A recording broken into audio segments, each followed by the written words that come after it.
Fabinho. Chama ele. Passa aí! Aqui a palavra de quem já operou os dois joelhos. Cheio de insegurança. Passa aí, vem! Fazer o movimento. Pede pra ele. Sofrer um Passa aí! esperando. Então, a sequência de jogos, o tempo de bola e o gol te traz. O que ele pegou? Minha chupeta. Pede pra ele então. Passa aí, ó.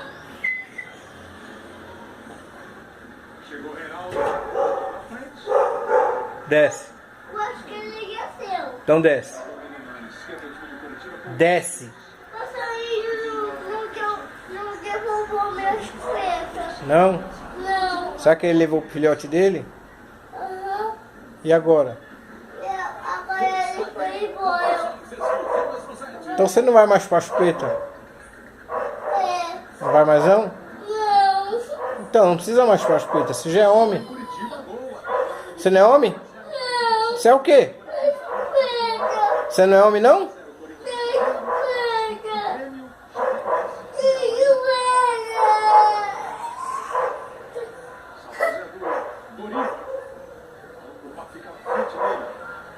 Cadê o passarinho? Hã? Cadê o passarinho? Não. Será que ele levou embora a chupeta?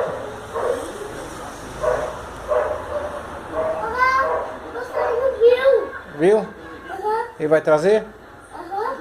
Então A beleza. gente quer pegar o passarinho bem. Então beleza. Não leva a chupeta e embora. Tá bom, então entra, vem, fecha a porta. Quando ele chegar ele bate aí e te chama.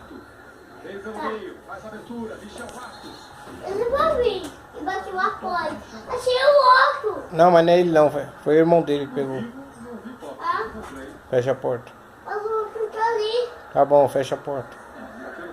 Como aquele passarinho bater, ele vai me devolver a chupeta. É isso mesmo.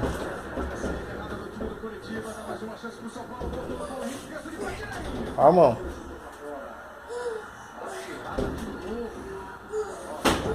Tá bom. Chega. Pro João Paulo.